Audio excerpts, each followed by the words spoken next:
नमस्कार दोस्तों, stock India classes आपका हार्दिक स्वागत करता है। फर्स्ट टाइम चैनल को विजिट कर रहे हैं तो सब्सक्राइब जरूर कर लें। सब्सक्राइब करने के साथ ही बेल आइकन को अवश्य प्रेस करें और ऑल को जरूर सेलेक्ट करके रखें ताकि लेटेस्ट वीडियो की नोटिफिकेशंस आपको मिलते रहें और आप लेटेस्ट खबरों से रूबरू होते रहें। और मित्रों, बात करें तो इस वीडियो में अपन 4 मार्च से शुरू होने वाले और 8 मार्च को ये सप्ताह समाप्त होगा, तो इस सप्ताह में मार्केट का डायरेक्शन है वो कैसे रहने वाला है, ऐसे कौन से बड़े इवेंट्स इस सप्ताह देखने को मिलेंगे जो मार्केट को ऊपर ले जा सकते हैं, ऐसे कौन से ट्रिगर्स है वो मार्केट में देखने को मिल सकते हैं जो मार्केट को नीचे लेकर भी आ सकते हैं।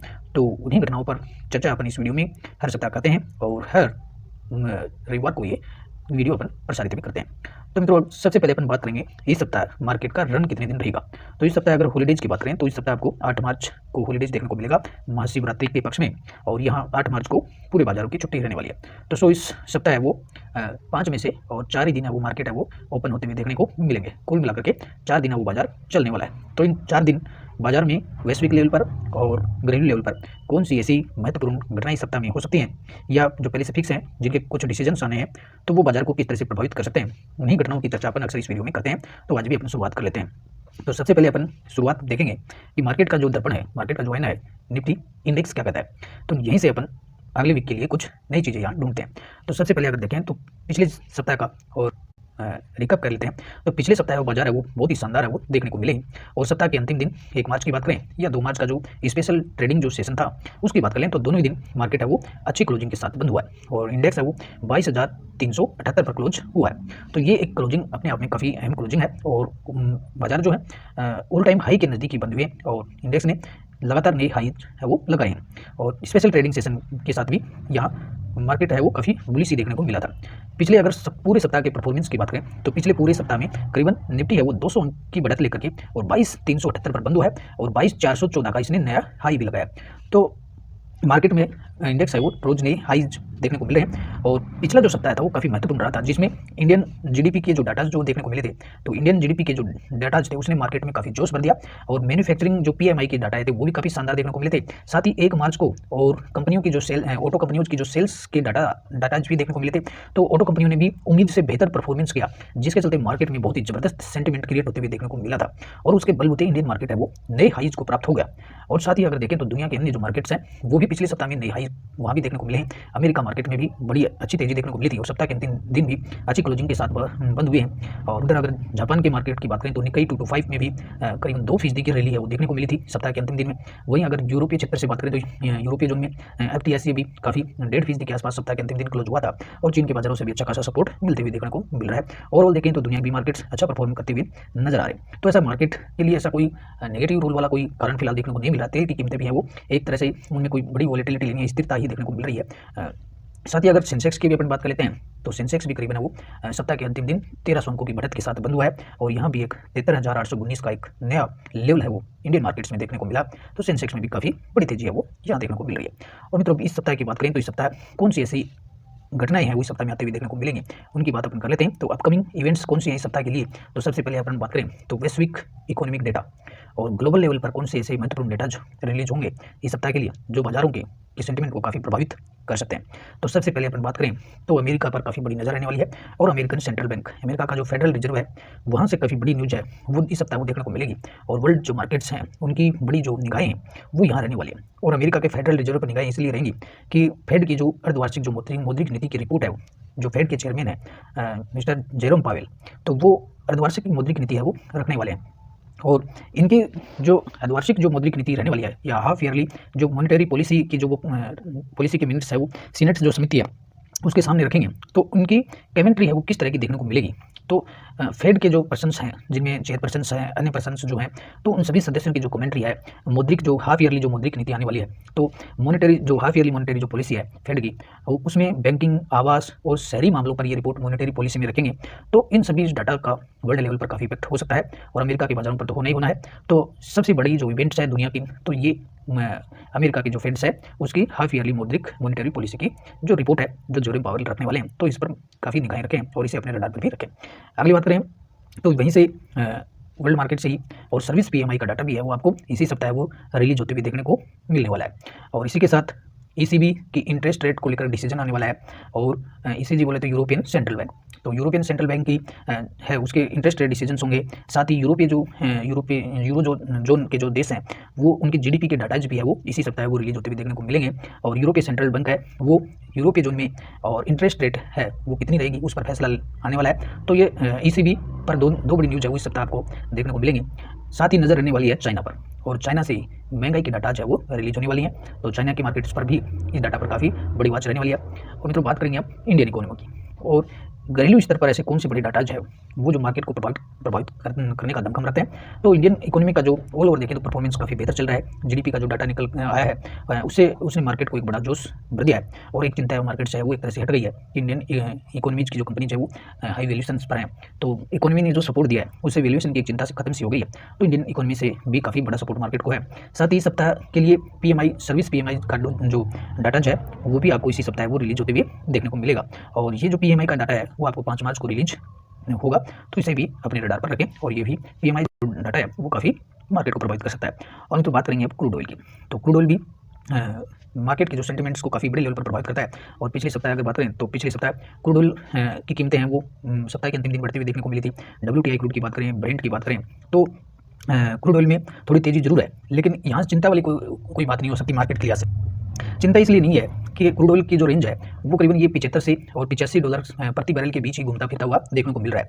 नहीं तो इससे 85 से ऊपर जा रहा है और न 75 से नीचे आ रहा है। तो इसके लिए अगर देखें तो क्रूड ऑयल के लिए जो एक रेजिस्टेंस है वो 84 और $84.5 का एक रेजिस्टेंस है। और निचले लेवल की बात करें तो इसका जो $80 का एक बड़ा सपोर्ट है क्रूड ऑयल के लिए। तो यहाँ से भी मार्केट में एक रिलैक्स है कि क्रूड ऑयल की जो प्राइसेज हैं वो एक तरह से यथास्थिर हैं, कूल हैं, उनमें कोई बड़ी छलांग का वो सप्ताह के दौरान देखने को नहीं मिलती है। तो यहाँ से भी है वो मार्केट को चिंता के वाली कोई बात यहाँ से भी देखने को नहीं मिल रही है। ऑल ओवर अगर देखें तो WTI क्रूड ऑयल की बात करें तो इसमें 4 मार्च को जो सप्ताह समाप्त हुआ इसमें भी करीबन 2% की तेजी है वो देखने को मिली थी। वहीं ब्रेंट की अगर बात करें तो यहाँ भी करीबन 2% की तेजी है वो देखने को मिली थी। और ये जो तेजी है वो लाल सागर का संकट और ओपेक जो प्लस जो देश हैं वो प्रोडक्शन में कटौती के चलते है वो प्रोडक्शन में की कट करेंगे, जिसके चलते इसमें कुछ तेजी है वो देखने को मिली थी। तो और देखें कि अगर जो यहाँ 2% की तेजी भी सप्ताह के दौरान देखने को मिली, फिर भी ऑल ओवर ये $84 से नीचे ही देखने को मिल रहा है। तो एक तरह से यहाँ कूल वाली स्थिति है, कोई बड़ी चिंता का विषय वो मार्केट के लिहाज से यहाँ देखने को नहीं मिल रहा है। और मतलब बात करेंगे अब FII का, फॉरेन इंस्टीट्यूशनल इन्वेस्टर्स का रुझान कैसा है इंडियन मार्केट्स के प्रति। और अब देखें तो मार्केट्स के लिए जो अगले जो बड़े टारगेट्स हैं, अगले जो बड़ी रैली अगर मार्केट में आनी है तो वो FIIs के बलबूते आएगी। क्योंकि पिछले महीनों का कई महीनों का अगर डाटा देखते हैं तो DIs तो कंटिन्यूस खरीदारी करते आ रहे हैं, लेकिन FIIs का जो सेंटिमेंट है वो नेगेटिव है, लगातार सेलिंग कर रहा है। अगर आंकड़ों के लिहाज से भी आप देखेंगे तो कल 2 मार्च को जो स्पेशल ट्रेडिंग सेशन हुआ था उसमें भी FIIs ने करीबन 82 करोड़ का सेल किया था। वहीं DIs ने भी यहाँ सेलिंग है, लेकिन ये तो काफ़ी छोटी सेलिंग है। लेकिन एक पॉजिटिव वाली बात ये यहाँ देखने को मिली है कि मार्च की जो शुरुआत थी तो 1 मार्च को यहाँ करीबन है वो 128 करोड़ की परचेज है वो खरीदारी है वो FIIs के द्वारा हुई। और वहीं DIs ने भी करीबन 3800 करोड़ रुपये की खरीदारी की है। और 29 फरवरी के डे में भी FIIs के द्वारा वो 3568 करोड़ की खरीदारी की गई थी। तो आंकड़ों के लिहाज से तो अब एक तरह से ये देखने को लगता है कि FIIs है वो इस मार्च के महीने में है वो अपनी खरीदारी की शुरुआत कर चुके हैं और खरीदारी कर सकते हैं। अगर मंथली डाटा देखेंगे तो जनवरी और फरवरी महीने में और FIIs के द्वारा एक बड़ी मात्रा में सेलिंग हुई है। फरवरी में कुल मिलाकर के 15,960 करोड़ रुपए की सेलिंग हुई है। वहीं जनवरी महीने में 35,977 करोड़ की है। लेकिन एक मार्केट को बड़ा सपोर्ट है वो घरेलू जो फंड हाउस है उनकी तरफ से मिल रहा है। और यहाँ जितना FIIs के द्वारा सेल किया जाता है उससे कहीं बड़ी मात्रा में वो DIs के द्वारा खरीद लिया जाता है। तो DIs है वो मार्केट को काफ़ी बड़ा सपोर्ट दे रहे हैं। लेकिन ऑल ओवर मार्केट को ऊपर के लेवल पर जाने के लिए यहाँ FIIs का सपोर्ट बहुत ही अत्यंत आवश्यक है। और यदि इस महीने मार्च के महीने में FIIs के द्वारा ये स्थिति बदल जाती है कि वो खरीदारी का मूड बना ले तो यहाँ एक मार्केट में वो बड़े लेवल है वो प्राप्त हो सकते हैं। और आखिरकार इंडियन इकोनॉमीज के डाटा भी काफ़ी बेहतर आ रहे हैं, सभी स्थितियाँ मार्केट के अनुकूल हैं, FIIs के अनुकूल हैं। और तो ऐसा लगता है कि अब FIIs जो खरीदारी कर सकते हैं और जाएंगे भी कहाँ, यहीं लौट के आना होगा। क्योंकि इंडियन इकोनॉमी के जो प्रोस्पेक्ट्स हैं काफ़ी मजबूत हैं और काफ़ी अच्छी स्थिति में इंडियन इकोनॉमी देखने को मिल रही है। सो दुनिया की अन्य मार्केट्स की तुलना में अच्छे रिटर्न्स मिलने की संभावना है वो भारतीय बाजारों में देखने को मिल रही है। और एक बड़ा भविष्य है वो इंडियन इकोनॉमी में देखने को मिल सकता है। साथ ही दूसरा बड़ा अगर कारण और देखें तो अमेरिका में जो 10 वर्षीय बॉन्ड यील्ड है उसकी अगर रेट देखेंगे तो लगातार वो 4.1 पर बनी हुई है।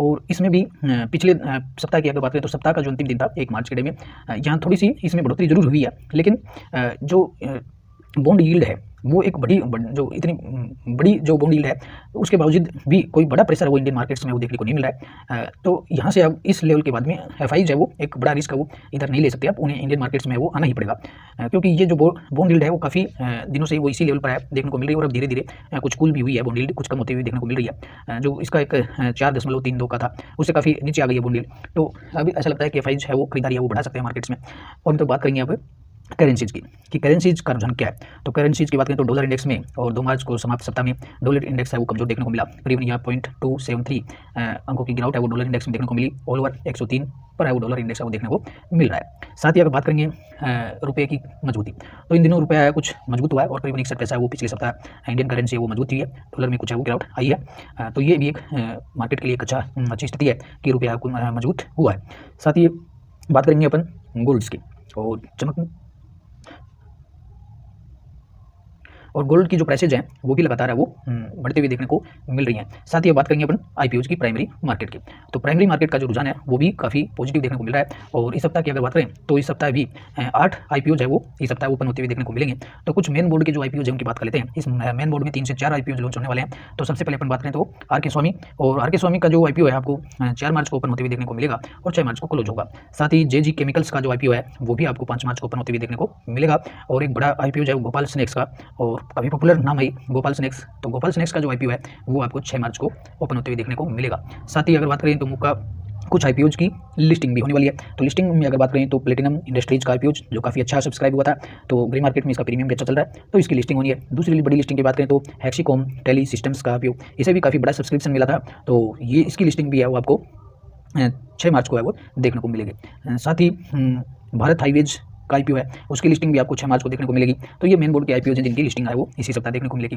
मुक्का प्रोटीन्स का जो आईपीओ है उसकी लिस्टिंग भी आपको 7 मार्च को देखने को मिलेगी। तो ये कुछ बड़ी मेन बोर्ड कंपनीज की लिस्टिंग है वो इस सप्ताह होने वाली है। और बात करेंगे कॉर्पोरेट एक्शंस की, इस सप्ताह के कौन से महत्वपूर्ण कॉर्पोरेट एक्शंस बाजार में होने वाले हैं। कॉर्पोरेट एक्शन की बात करें तो dividend, right issue, stock split, bonus issue और बाईबैक की इस तरह की कौन सी इवेंट्स है वो बाजार के सामने आने वाली है। तो सबसे पहले अगर अपन बात करेंगे तो ज्योति स्ट्रक्चर का ईजीएम है वो आपको 4 मार्च को देखने को मिलेगा। स्टील एक्सचेंज इंडिया का ईजीएम है वो भी 4 मार्च को रहेगा। और 2 कंपनियों की बोनस और स्टॉक स्प्लिट की एक्स डेट इस सप्ताह रहेगी, जिसमें टाइगर लॉजिस्टिक्स और कापरी ग्लोबल लिमिटेड का स्टॉक स्प्लिट और बोनस जो इश्यू है वो आपको 5 मार्च को देखने को मिलेगा। टाइगर लॉजिस्टिक्स के स्टॉक स्प्लिट की एक्स डेट 4 मार्च रहेगी, वहीं कापरी ग्लोबल कैपिटल लिमिटेड का स्टॉक स्प्लिट और बोनस इशू 1:1 बोनस रहेगा, यहाँ 5 मार्च रहेगा। वीएमएस इंडस्ट्रीज की ईजीएम है वो 5 मार्च को देखने को मिलेगी। डीसीएम श्रीराम लिमिटेड के अंतरिम डिविडेंड की 4 रुपये का अंतरिम जो डिविडेंड है उसका एक्स डेट है वो 6 मार्च रहेगा। मेरिको की अंतरिम डिविडेंड 6.5 रुपये के लिए एक्स डेट है वो 6 मार्च रहेगी। इसी के साथ धारनी कैपिटल सर्विस लिमिटेड की ईजीएम है वो 7 मार्च, और मनोरमा इंडस्ट्रीज स्टॉक स्प्लिट है वो यहाँ 7 मार्च को देखने को मिलेगा। नाथ बायोजिन्स की ईजीएम 7 मार्च रहेगी। सनोफी इंडिया पर अंतरिम डिविडेंड जिसमें 50 रुपये का अंतरिम डिविडेंड है उसके लिए और एक्स डेट है वो 7 मार्च देखने को मिलेगी। और श्री रामा मल्टीटेक लिमिटेड की ईजीएम है वो 7 मार्च को देखने को मिलेगी। और शेरवानी इंडस्ट्रीज का बाईबैक जो ऑफर है वो आपको 7 मार्च को ओपन होते हुए देखने को मिलेगा। तो इस सप्ताह की ये कुछ महत्वपूर्ण कॉर्पोरेट एक्शंस भी बाजार को वो प्रभावित करेंगे।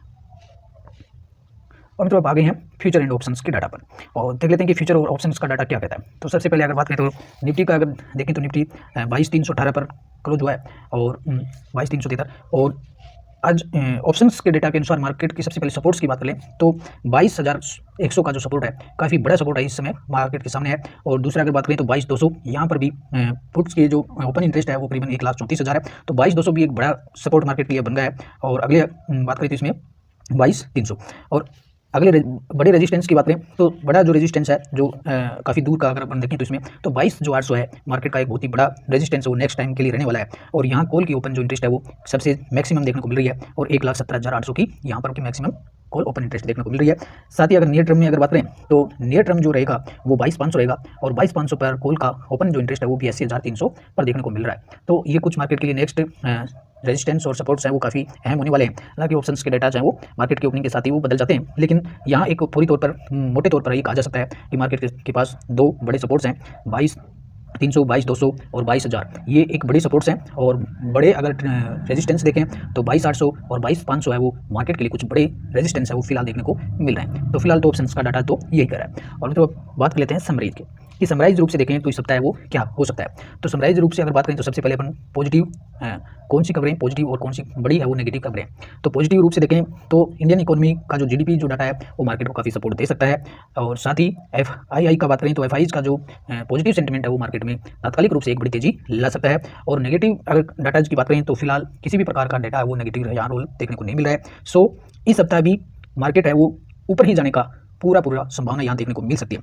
हालांकि यूँ नहीं है कि सोमवार से शुरू हुआ और शुक्रवार तक रैली देखने को मिलेगी, ऐसा होगा भी नहीं। बीच में इसमें कुछ छोटे छोटे लेवल्स की और प्रॉफिट बुकिंग्स देखने को मिल सकती है। हालांकि ऑल ओवर पूरे सप्ताह का जब समराइज देखेंगे, पूरे सप्ताह का देखेंगे तो मार्केट है वो ऊपर ही जाते हुए देखने को मिलेगा। और इंडियन मार्केट्स है वो कुछ नए हाइज भी है वो इस सप्ताह वो बड़े लेवल से वो दिखा सकता है। ऑल ओवर वर्ल्ड मार्केट्स की स्थितियाँ काफ़ी पॉजिटिव है। सभी प्रकार की स्थितियाँ वो इंडियन इकोनॉमीज की बात कर लें, कंपनियों के मंथली जो ऑटो सेल्स हैं वो भी दमदार आए हैं और मैन्युफैक्चरिंग जो PMI के डाटा हैं वो भी अच्छे आए हैं। तो कहीं वीक वाली स्थिति नजर आ ही नहीं रही। और साथ ही इसमें मार्च की जो इस सीरीज से एफआईज का कुछ मूड भी बदलते हुए देखने को मिल सकता है। अगर एफआईज की खरीदारी शुरू हो जाती है, भले छोटी मात्रा में हो, तो यहाँ मार्केट एक अच्छे पॉजिटिव सेंस में देखने को मिलेगा और एक अच्छे लेवल 22,800 और 23,000 के लेवल भी हो सकता है आपको देखने को मिल सकते हैं। तो सो बने रहिए मार्केट्स में और आशा करते हैं वीडियो आपको काफ़ी हेल्पफुल लगा होगा। जो मित्र लोग पहली बार चैनल को विजिट करें वो सब्सक्राइब जरूर कर लें और आप चाहें तो वीडियो को शेयर और लाइक भी अवश्य कर सकते हैं। अगली वीडियो में लेटेस्ट न्यूज़ के साथ फिर मिलते हैं, तब तक के लिए गुड बाय।